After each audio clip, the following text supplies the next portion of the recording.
The light from the hallway spilled into Anna Chen's classroom as she gathered her sheet music from the piano. Another Tuesday afternoon of lessons had come to an end. The last student, a 10-year-old boy who struggled with timing but made up for it with enthusiasm, had just left. Anna smiled to herself, remembering how his face lit up when he finally got through for Elise without stumbling over the middle section. The community music school, where Anna taught, was housed in an old brick building that had once been a library. The high ceilings created a natural echo that made even simple scales sound grander than they were. She liked staying after hours when the building fell quiet, using that time to play pieces she loved but never performed for anyone else. Anna was just closing the piano lid when her phone buzzed. An email from Principal Zhao glowed on her screen. Meeting tomorrow morning, 8 a.m. Need to discuss special request. Important. That's cryptic, Anna muttered, sliding her phone into her bag.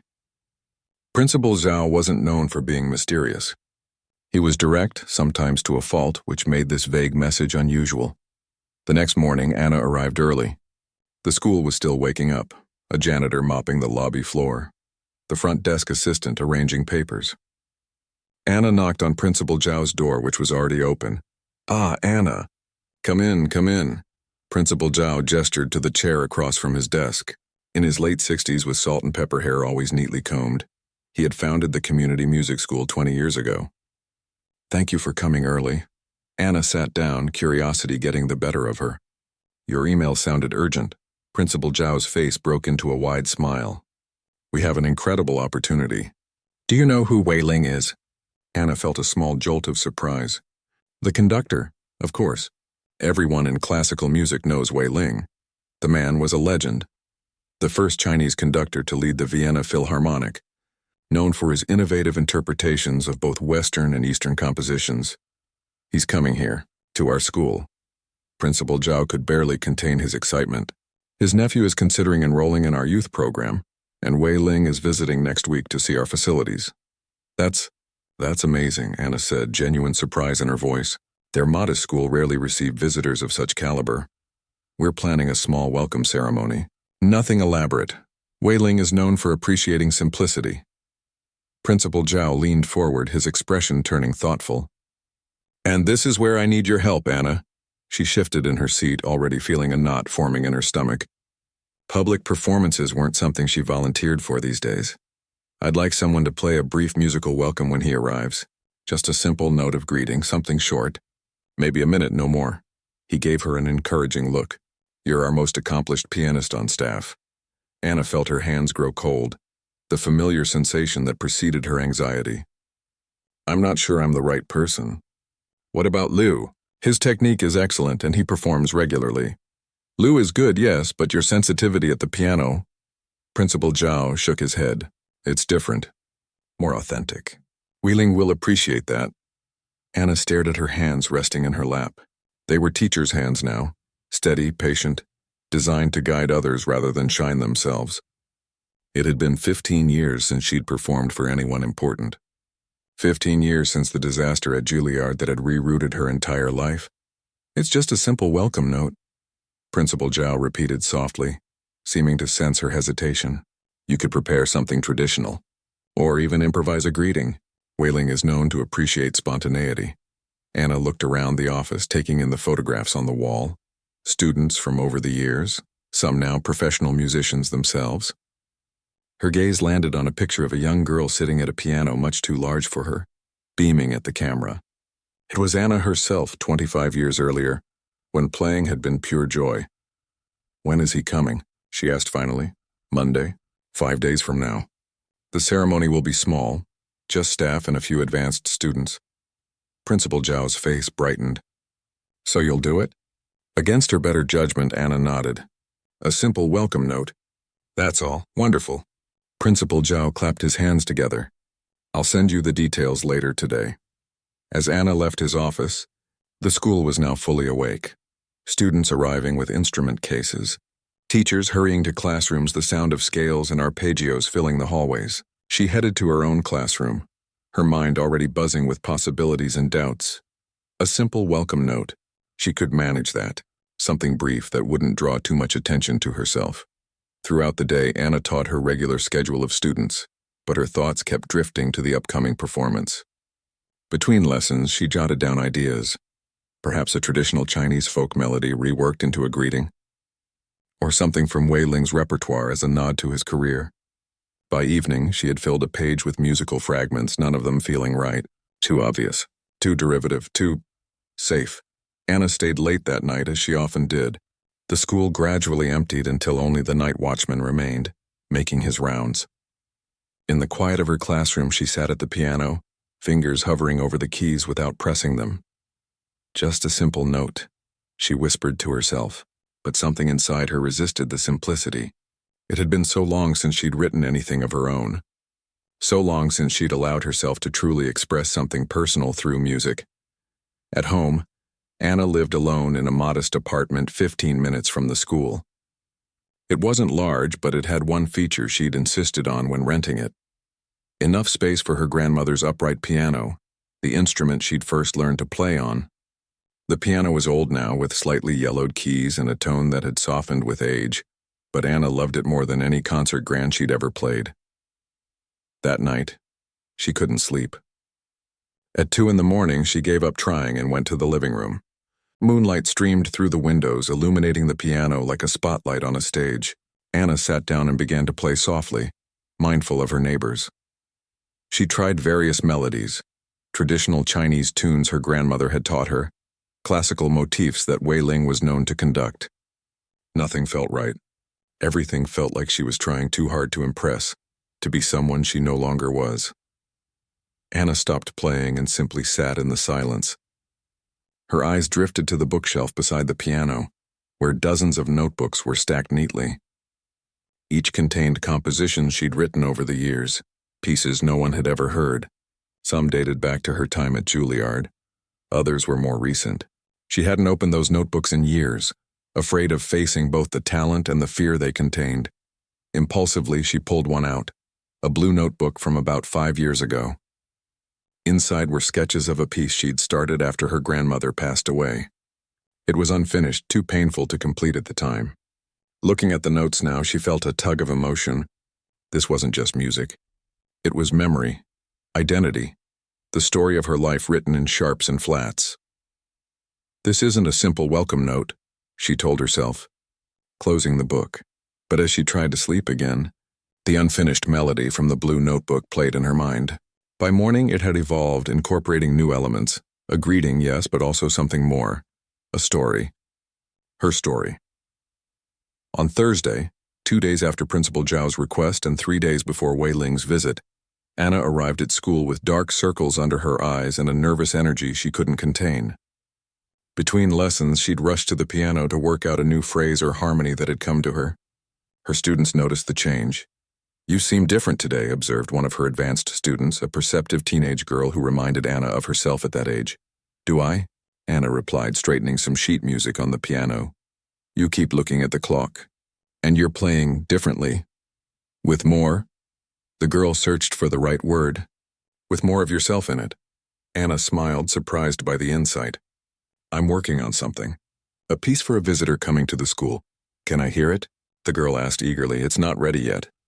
Anna wasn't sure it ever would be. What had started as a simple welcome note was turning into something far more complex.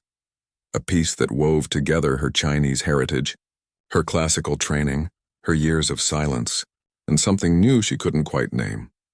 That night, Anna stayed at school until the night watchman gently reminded her it was nearly midnight. "The music sounds beautiful," he told her as she gathered her things. "Different from what you usually play." At home, she continued working at her grandmother's piano until her neighbors knocked on the wall. Even then, she kept composing in her head, hearing the music as clearly as if she were playing it. By Sunday night, Anna had something that barely resembled a simple note. It was a 12-minute piece that began with a traditional Chinese greeting, then transformed into a personal musical journey. Her journey. Parts of it were technically demanding in ways she hadn't played in years. Other sections were achingly simple, raw with emotion. As Monday morning dawned, Anna faced a choice: play the safe, simple welcome she'd originally planned, or risk performing this new composition that revealed so much more of herself than she'd shown anyone in 15 years. She arrived at school early, her hands trembling slightly as she arranged her music on the piano in the main hall where the welcome ceremony would take place. In 4 hours, Wei Ling would walk through those doors, and Anna would either retreat into safety or step back into the musical identity she'd abandoned long ago. The choice terrified her. But somewhere beneath the fear was something else, the faintest glimmer of excitement, of possibility, of rediscovering a part of herself she'd almost forgotten existed. The school buzzed with unusual energy that Monday morning. Staff members straightened picture frames in hallways. Students practiced with extra concentration, and Principal Zhao checked his watch every few minutes. Anna sat in her classroom, door closed, trying to calm her racing heart. On the music stand before her sat 2 different pieces, the safe, simple welcome note she had initially prepared and the longer, more personal composition that had poured out of her over the weekend. She hadn't decided which one to play yet. A knock on her door startled her. It was May, the front desk assistant. "They're setting up chairs in the main hall now," May said. "Principal Zhao wants to know if you need anything for your performance." Anna shook her head. "Just the piano." "Everyone's excited to hear you play," May added with a smile. "You never perform at the school recitals." After May left, Anna gathered both sets of sheet music. Her hands were already cold, that familiar warning sign of anxiety creeping in. She closed her eyes, remembering the techniques her old therapist had taught her. Slow, deep breaths. Focus on the present moment, not on what might happen. The memory of her last major performance rose unbidden, the disaster at Juilliard that had changed everything. She had been 23, a promising graduate student giving her final recital. Everything had been going perfectly until the middle of the Rachmaninoff. A minor memory slip escalated into complete panic. Her hands had frozen over the keys, her mind gone blank in front of professors, fellow students, and several important critics. She had eventually stumbled through to the end, but the damage was done. The reviews were painful. "Technically proficient, but emotionally unstable," one critic wrote. "Lacks the temperament for professional performance," said another. Anna had been devastated. She'd withdrawn from the performance track, completed a teaching certificate instead, and never played publicly again. The thought of facing that kind of humiliation, that feeling of drowning while everyone watched, was unbearable. And yet, here she was, about to play again. Not at Carnegie Hall or for critics, but for one of the world's most respected conductors. "It's just a simple welcome note," she reminded herself. 1 minute. You can handle 1 minute. But the blue folder with her new composition seemed to call to her. That piece wasn't safe. It was 12 minutes of her heart laid bare, technically challenging in parts, emotionally vulnerable throughout. The school bell rang, marking the hour before Wei Ling's arrival. Anna made her way to the main hall, both sets of music clutched to her chest. The space had been transformed. Chairs arranged in neat rows, flowers placed strategically, a small podium set up where Principal Zhao would make his welcome speech. The school's grand piano, usually positioned against the wall, had been moved to center stage. It was nothing fancy, a well-used Yamaha that had seen thousands of student recitals, but it had a warm tone Anna had always liked. She sat down at the bench, placing both folders on the music stand. Around her, staff members made final preparations while a few selected advanced students, dressed in their best clothes, filed in quietly. 10 minutes, Principal Zhao announced, his voice tense with excitement. Anna opened the folder with the simple welcome piece first. 1 page, mostly traditional Chinese motifs arranged into a respectful greeting. Safe, appropriate, forgettable. Then she opened the blue folder. 12 pages of music that told her story, from her grandmother's first lessons to her time at Juilliard, to the silence of the past 15 years, to something new, something hopeful. Throughout the piece, the traditional greeting motif appeared and reappeared, transformed each time. She closed both folders. Still undecided, the front doors opened, and Principal Zhao hurried out to the entrance. Voices drifted in, greetings, polite laughter. Anna felt like she might be sick. She stared down at her hands, willing them to stop trembling. Anna. She looked up to see Li Jun, the elderly violin teacher who had been at the school since its founding. In his 70s now, He had once been a renowned violinist in Beijing before the Cultural Revolution changed everything. He rarely spoke about those years, but Anna knew he had been forbidden to play Western classical music, his violin confiscated. "You look terrified," he said, his voice gentle. "I haven't performed in 15 years, Anna replied. "Not really performed?" Li Jun nodded. "I didn't play for 20 years. Not a note." Anna knew this story, how Li Jun had eventually made his way to America, picking up a violin again in his 40s, his fingers stiff and unpracticed. "When I finally played again," he continued, "I chose Bach, the Chaconne from Partita No. 2. He smiled at the memory. "Far too difficult. I could have chosen something simple, safe. But I needed to play something that mattered." Their conversation was interrupted by Principal Zhao's voice, now louder, clearly heading back into the hall. "We're so honored to have you visit our humble school, Maestro Ling." Li Jun patted Anna's shoulder and moved away to take his seat. Anna turned to face the piano, still unsure which piece to play. Wei Ling entered the hall alongside Principal Zhao. He was shorter than Anna had expected, with keen eyes that took in everything. Though in his 60s, he moved with the energy of a much younger man. Behind them came a teenage boy, presumably the nephew, and 2 assistants. Principal Zhao guided Wei Ling to the front row, then moved to the podium. He welcomed everyone in both Mandarin and English, speaking about the honor of this visit and the school's commitment to bridging Eastern and Western musical traditions. "And now," Principal Zhao said, gesturing toward the piano, "one of our most accomplished teachers, Ms. Anna Chen, will play a brief welcome." All eyes turned to Anna. The room fell silent. This was the moment to decide: the simple, safe piece or the one that had kept her up for 3 nights straight. She opened the blue folder, her fingers touched the keys, and she began to play. The piece started traditionally enough, a respectful greeting using pentatonic scales that would be immediately recognizable to Wei Ling.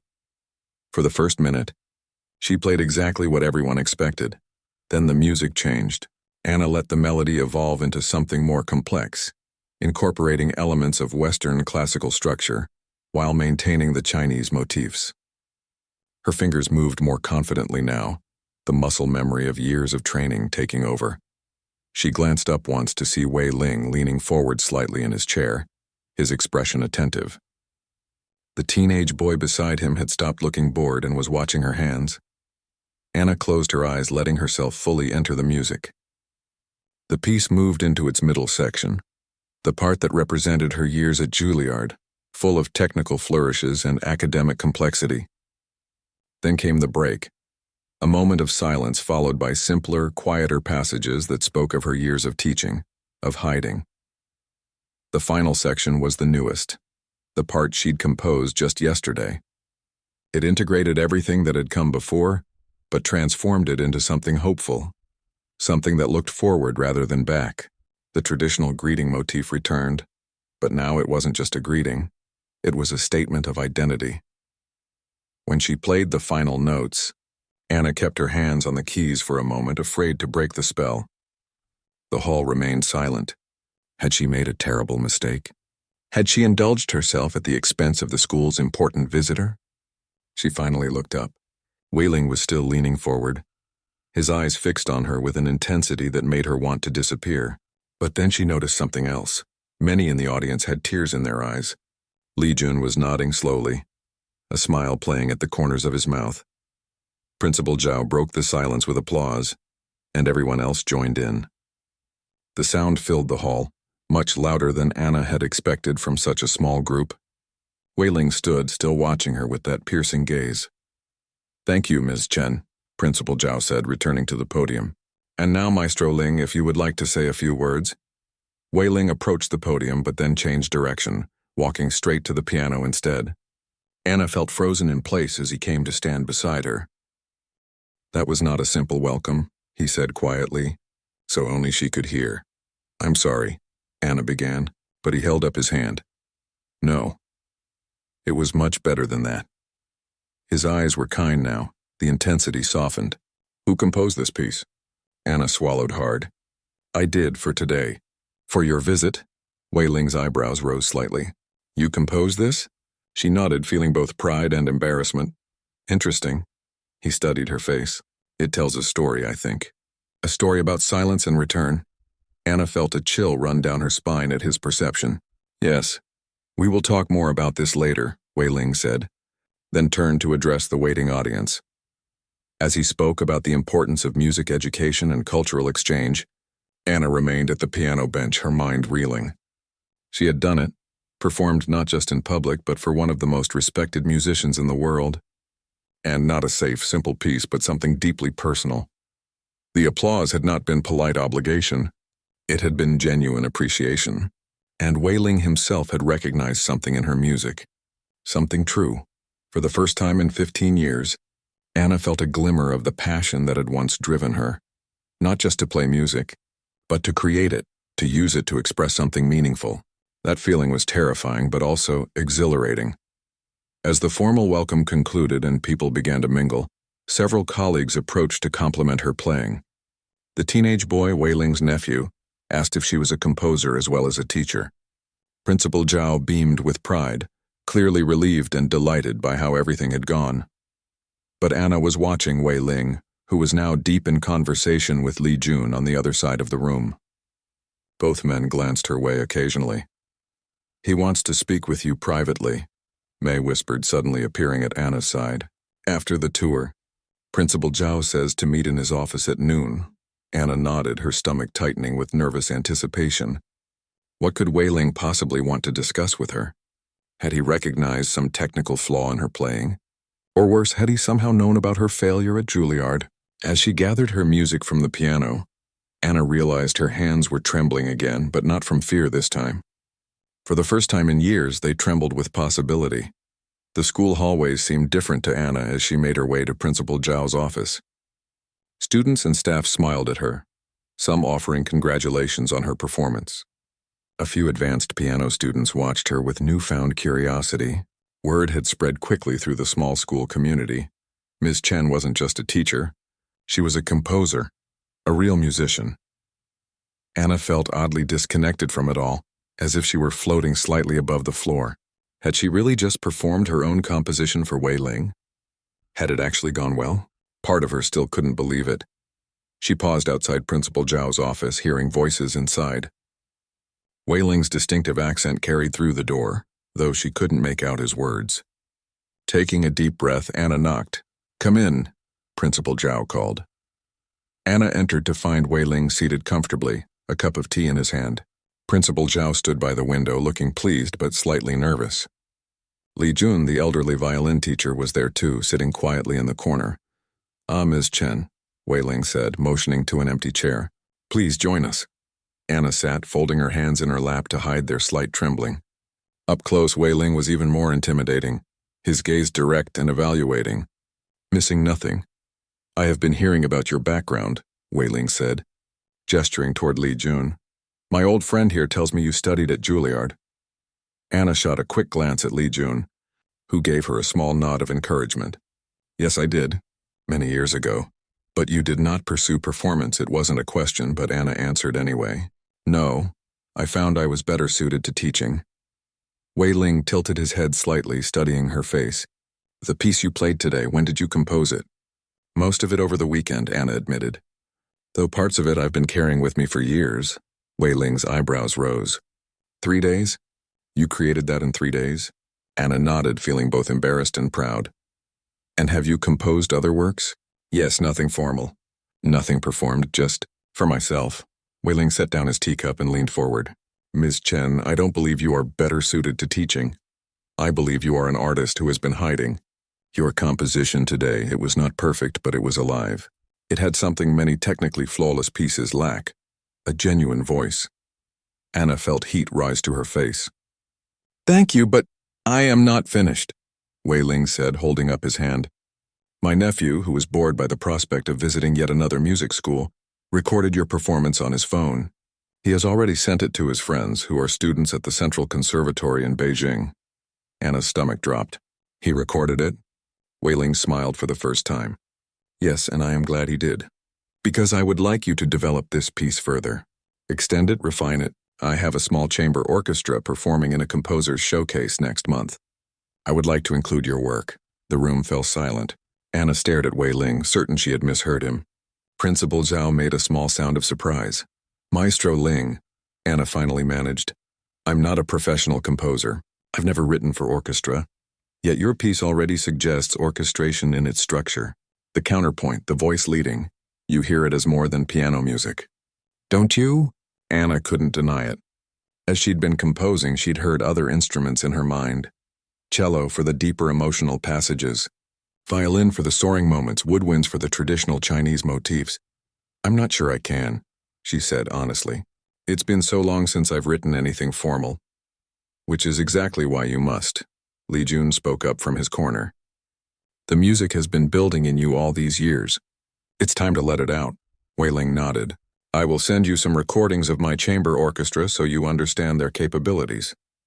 The showcase is in 4 weeks. We would need the score in 3. Anna's mind raced. 3 weeks? To expand a 12-minute piano piece into a chamber orchestra work? While teaching full-time, it seemed impossible, yet beneath the panic was something else, excitement.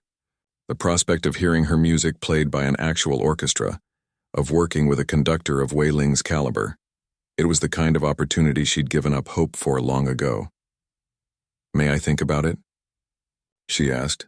Wei Ling looked surprised. Of course, but not too long. He handed her his business card. My email is here. Let me know your decision within 3 days. After Wei Ling left to continue his tour of the school, Principal Zhao turned to Anna with an expression of disbelief and delight. Do you understand what just happened? Wei Ling wants to premiere your composition. This is extraordinary publicity for our school, not to mention a tremendous opportunity for you. It's overwhelming, Anna admitted. Li Jun stood up slowly, his arthritic knees cracking. The real question, he said, looking Anna directly in the eyes, is whether you are still running away from who you are, or if you're finally ready to return. That night, Anna couldn't sleep. She sat at her grandmother's piano, the business card Wei Ling had given her propped against a framed photograph of her grandmother. The old woman smiled from the photo, her hands, so like Anna's own, folded in her lap.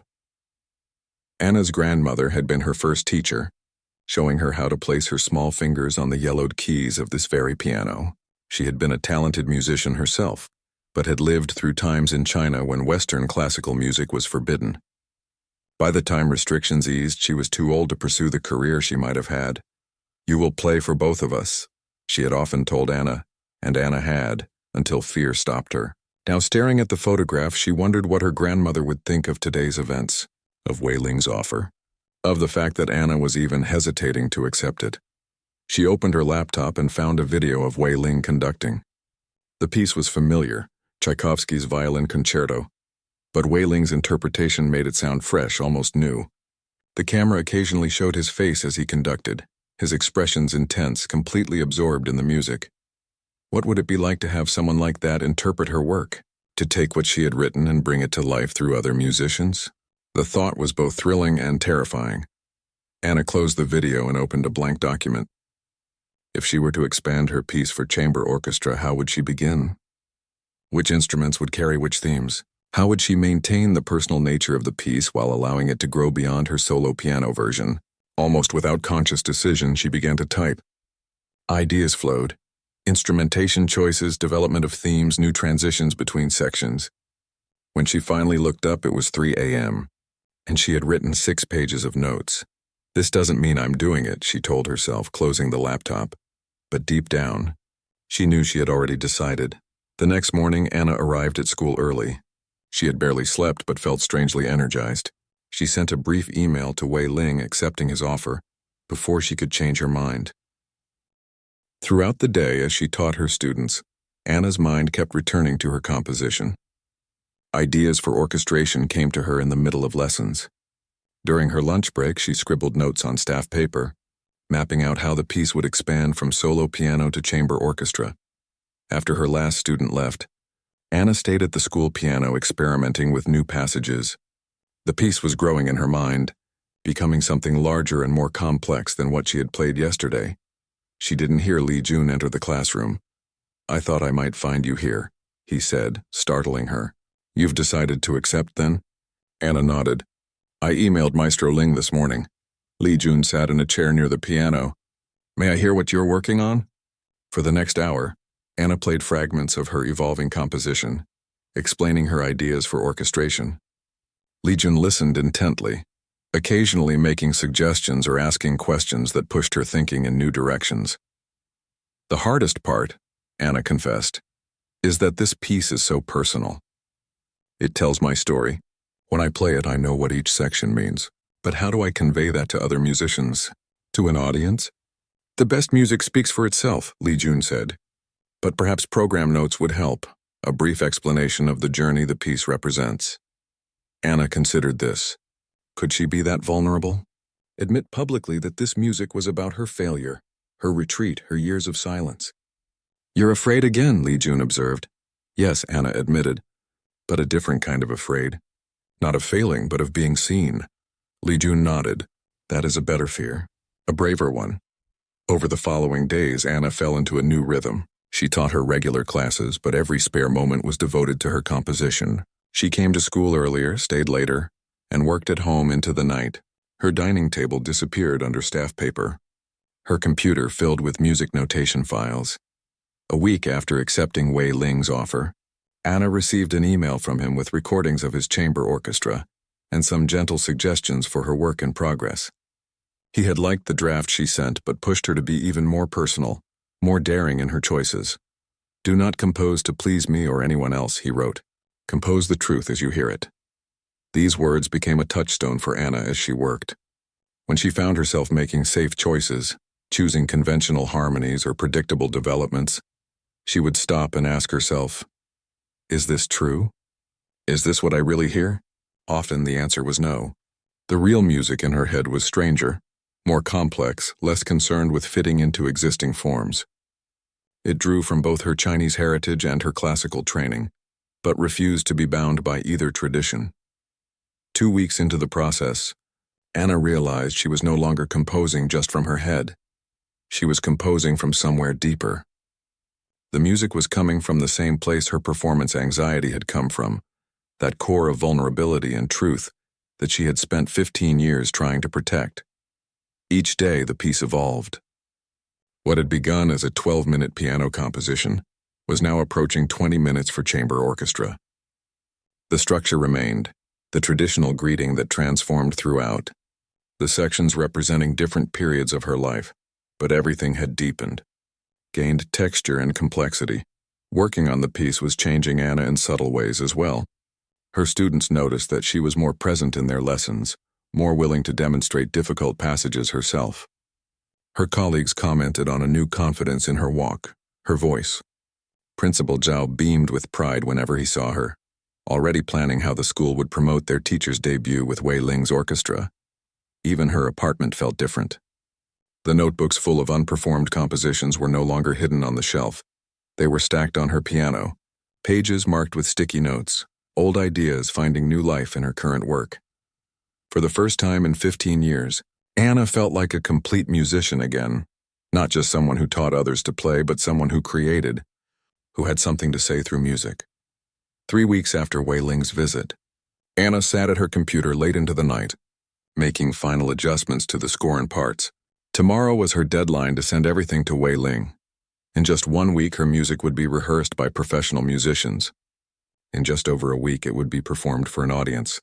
The thought still terrified her, but now the terror was wrapped in something else. Anticipation, excitement, a sense of rightness. This was who she was. This was what she was meant to do. Anna looked at the title page of her score. Until now, she had simply called the piece Welcome, a reminder of its origins as a greeting for Wei Ling.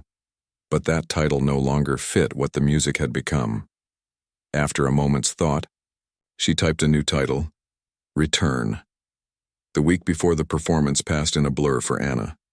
Every morning, she checked her email for messages from Wei Ling about the rehearsals in New York. Each day brought new updates, sometimes small suggestions for the score, sometimes enthusiastic notes about how the musicians were responding to her music. The first violinist says, "Your writing for strings shows remarkable understanding," Wei Ling wrote. The cellist wants to know where you studied composition. Anna read these messages with a mixture of pride and disbelief. Professional musicians, People who played in major orchestras and prestigious chamber groups were enjoying her music, were asking about her. It seemed impossible. At school, Anna moved through her teaching day in a state of heightened awareness. Everything felt more vivid.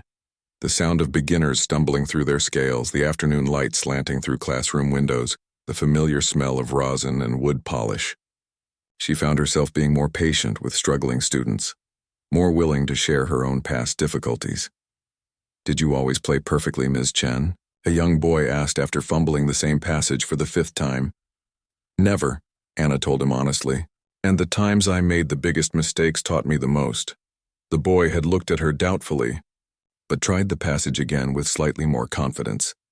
On Thursday, 3 days before the showcase concert, Principal Zhao called Anna into his office. "I've booked your flight to New York," he announced proudly. "The school board has agreed to cover all expenses. We want you there for the final rehearsal and performance." Anna stared at him. "You want me to go to New York?" "Of course. One of our teachers having a composition premiered by Wei Ling? This is historic for our school. We've already prepared a press release." Anna hadn't considered actually attending the performance. In her mind, she would send her music into the world and remain safely distant from its public reception. The thought of sitting in an audience, watching people's reactions as they listened to her most personal work, it made her stomach twist with anxiety. "I don't think I can," she said quietly. Principal Zhao's excitement dimmed. "What do you mean?" "This is your moment, Anna. I haven't been to New York since Juilliard. Since I failed." Understanding crossed Principal Zhao's face. "You're afraid," Anna nodded. There was no point denying it. "Then you absolutely must go," he said firmly. "Not just for the school, but for yourself." To complete the circle. That night, Anna sat at her grandmother's piano playing fragments of her composition from memory. The piece had evolved so much from that first version she had performed for Wei Ling. It was fuller now, more confident in its voice. In her voice, her gaze drifted to the photograph of her grandmother. What would she think of all this? Of Anna's fear? Of her opportunity? The answer came immediately in her mind, so clearly she could almost hear her grandmother's voice. Fear means you're on the right path. Anna picked up her phone and texted Li Jun, knowing the elderly violin teacher would still be awake despite the late hour. "Principal Zhao wants me to go to New York for the performance," she wrote. "I'm terrified." His reply came quickly. "Good, be terrified. Then go anyway." The next morning, Anna walked into Principal Zhao's office before her first class. "I'll go," she said simply. His face broke into a wide smile. "Excellent. I've booked you on a flight leaving Friday evening. You'll have Saturday to rest, then attend the final rehearsal Sunday morning and the performance Sunday evening." It was really happening. After 15 years of hiding, of teaching others while keeping her own music private, Anna Chen was returning to New York, not as a failed pianist, but as a composer about to have her work premiered. The news spread quickly through the school. Students asked for her autograph, only half joking. Colleagues who had barely spoken to her before suddenly wanted to chat about her creative process. Parents requested to switch their children to her studio. It was disorienting, this shift in how people saw her. Only Li Jun treated her the same as always. "Don't let it go to your head," he advised when they shared lunch on Friday. "But don't dismiss it either. You've worked hard for this moment." "I haven't worked hard enough," Anna confessed. "I've been hiding for 15 years. Li Jun shook his head. "Even when you weren't composing, you were growing as a musician, as a person. Nothing is wasted. All of it, the teaching, the silence, the fear. It's all in your music now. That's why people respond to it. It's honest." That evening, Anna boarded a plane to New York with a small suitcase and her laptop containing the final version of her score. As the flight took off, she felt as if she were leaving behind not just her city, but the version of herself who had lived there. The quiet piano teacher who kept her music hidden, who had built a careful, small life around avoiding risk and exposure. The Anna Chen who landed in New York the next morning was not the same person who had fled the city 15 years earlier. This Anna, despite her fears, was walking toward something, not away from it. She spent Saturday wandering the city, revisiting places from her student days. The campus at Juilliard, Lincoln Center, the small coffee shop where she used to study scores. Everything was both familiar and strange, like meeting an old friend who had aged in unexpected ways. Standing outside the Juilliard building, Anna thought about the young woman she had been, so talented, so driven, so devastated by one bad performance. She felt compassion for that younger self now, understanding how the pressure she had put on herself had made failure seem like the end of everything. It wasn't the end, she whispered to her past self, just a different beginning. Sunday morning arrived with a light rain that cleared by the time Anna reached the small performance space where the rehearsal was scheduled. It was an intimate venue, seating perhaps 200 people with excellent acoustics. The kind of place where every note would be heard clearly. Anna slipped into the back of the hall wanting to observe before making her presence known. On stage, the musicians of Wei Ling's chamber orchestra were warming up, 12 players in total, a mix of Western and Chinese instruments. Wei Ling himself stood at the podium, marking something in his score. The familiar sounds of an orchestra preparing to rehearse, snippets of scales, isolated difficult passages, the rustle of sheet music, filled Anna with nostalgia for her conservatory days. This had been the world she loved, the world she had fled. A young woman with a clipboard noticed Anna and approached. "Are you Ms. Chen? Maestro Ling is expecting you." All heads turned as Anna was led to the front of the hall. Wei Ling stepped down from the podium to greet her, taking both her hands in his. "The composer arrives," he announced to his musicians. "Now we can truly begin." For the next 3 hours, Anna experienced the strange miracle of hearing her music interpreted by others. Sometimes it sounded exactly as she had imagined it. Other times, the musicians and Wei Ling found colors and emotions in her score that surprised her. Moments of humor she hadn't consciously put there. Transitions that moved people more deeply than she had expected. Wei Ling occasionally asked her opinion on tempos or dynamics, but mostly allowed her to listen, as the ensemble worked through her piece. The musicians asked thoughtful questions about her intentions, treating her with the respect due to an established composer rather than a newcomer. The second movement, the one with the repeated pattern in the cello that builds gradually, the first violinist said during a break, "It reminds me of Philip Glass, but with Chinese harmonic sensibilities." Was that deliberate? Anna shook her head. "I've listened to Glass, of course, but I wasn't consciously referencing his work. That section is about waiting, about the years of teaching and not creating." The violinist nodded. "That makes sense. It has this quality of tension, of something building under the surface." "Exactly," Anna said, surprised and moved that her musical intentions had been so clearly understood. By the end of the rehearsal, Return had been transformed from notes on a page to living music. It was no longer just Anna's private expression. It had become something larger, a collaboration between composer, conductor, and musicians. As the orchestra packed up their instruments, Wei Ling invited Anna to join him for a late lunch. "Your piece is ready," he told her over bowls of noodle soup at a small Chinese restaurant near the performance space. "The musicians connect with it deeply. Tonight will be special." "I'm still nervous," Anna admitted. "Having people hear something so personal." Wei Ling nodded. "That is the paradox of being an artist. We must expose our deepest selves to strangers. It is terrifying and necessary." By evening, Anna's nervousness had transformed into a strange calm. She dressed carefully in a simple black dress, her grandmother's jade pendant at her throat. She arrived at the venue early, watching from a side door as the audience filed in. To her shock, the small hall filled completely. The showcase had been promoted as featuring new works by emerging composers, with Wei Ling's name as the main draw. Anna's piece was the final one on the program, following works by 3 other composers. From her seat in the back row, Anna watched and listened as the other compositions were performed. They were good, technically accomplished, interesting in their approaches. The audience responded warmly to each. Then there was a brief pause as the stage was reset for her piece. Wei Ling stepped to the microphone. "Our final work tonight is by a composer who came to my attention in an unusual way," he said. "Anna Chen was asked to play a simple welcome note when I visited her music school. Instead, she delivered a piano composition of such emotional depth and structural interest that I immediately commissioned her to expand it for this ensemble." Anna felt her cheeks grow warm as heads turned, people scanning the audience to catch a glimpse of her. Return is Ms. Chen's first publicly performed composition in 15 years, Wei Ling continued. It chronicles a personal journey from tradition to silence to renewal.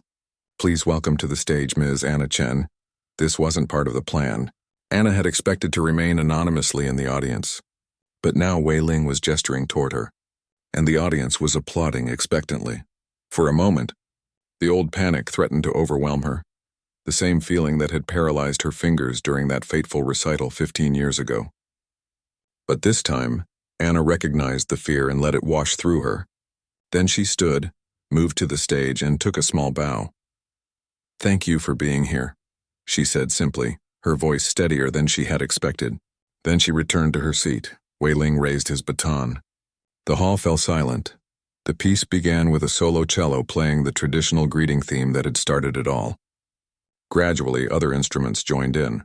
First the Chinese pipa with its distinctive tone, then violins, woodwinds, and finally the whole ensemble. As the music unfolded, Anna watched the audience. They were listening intently, some with eyes closed, others watching the musicians. A few were taking notes, critics perhaps, or other composers. The middle section arrived. The part about her years of silence, of teaching rather than creating. The minimalist patterns that the violinist had compared to Philip Glass built slowly in intensity, layer upon layer, until they broke through into the final movement, the return, the renewal, the voice reclaimed.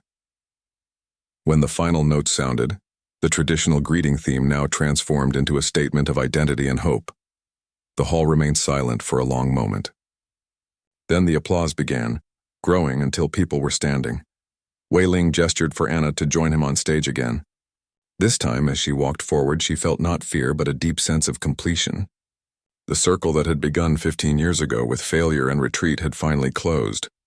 As she stood beside Wei Ling, accepting the audience's applause, Anna caught sight of a woman in the third row who looked strikingly like her grandmother.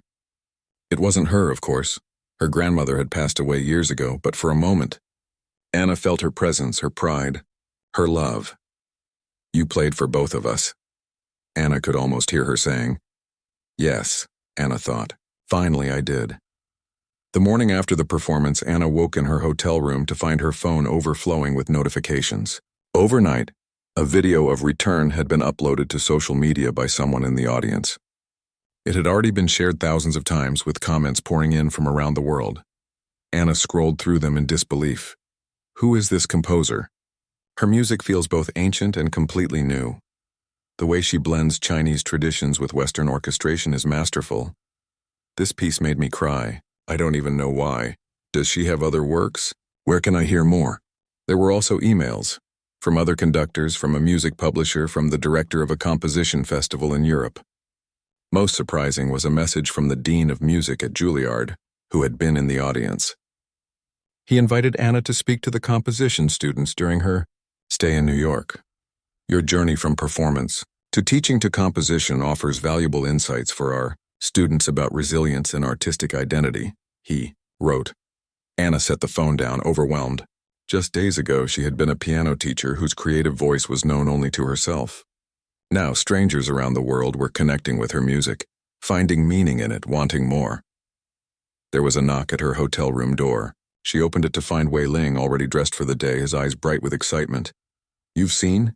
he asked. Anna nodded. "It's overwhelming." "It's just the beginning," Wei Ling said. "The critic from the New York Classical Review was there last night. His piece is already online. He calls Return the most promising debut composition he's heard in years." He handed Anna his tablet, open to the review. Her eyes caught phrases: haunting emotional depth, structural innovation, a unique voice that honors tradition while pushing boundaries. "I don't know what to do with all this," Anna admitted. Wei Ling smiled. "First we have breakfast. Then we make plans." Over coffee and congee at a small restaurant near the hotel, Wei Ling laid out possibilities. He wanted to record Return with his chamber orchestra. He had colleagues at major orchestras interested in commissioning new works from her. There were fellowships she could apply for, residencies that would give her time and space to compose. "But my teaching," Anna said. "My students." "You can continue teaching," Wei Ling assured her. "Many composers do, but perhaps not full-time. Your voice has been silent too long. The world needs your music, Anna. Anna stirred her coffee, watching the small whirlpool form in the cup. Everything was moving so fast. After 15 years of standing still, of hiding, life had suddenly accelerated to a dizzying pace. I need time to think, she said. Wei Ling nodded. Of course, but not too much time. When opportunity knocks this loudly, one should answer. That afternoon, Anna found herself walking the familiar pathways of Lincoln Center. Her feet carried her to Juilliard, where she had agreed to meet the dean. Standing outside the building, she remembered the day she had left 15 years ago, certain she would never return, certain her musical career was over before it had truly begun. Yet here she was, being welcomed back not as a failure but as a success story, not for her piano playing but for a talent she had never fully explored during her student days. The dean greeted her warmly, leading her to a classroom where about 20 students waited. Anna had expected to feel intimidated. These were composition students at one of the world's top conservatories, and she was essentially self-taught as a composer. Instead, she felt strangely calm. Ms. Chen's journey is unusual, the dean said by way of introduction. From piano performance to teaching to composition, with a 15-year creative silence in between. Her piece, Return, which premiered last night, has already generated significant attention in the musical community. The students looked at Anna with curiosity. One raised a hand immediately. Was the silence intentional? Like John Cage's 433? Was it a compositional choice? Anna smiled. No, it was fear. After I failed at performance, I was afraid to create anything that could be judged. So I taught others instead. But you were composing during those years?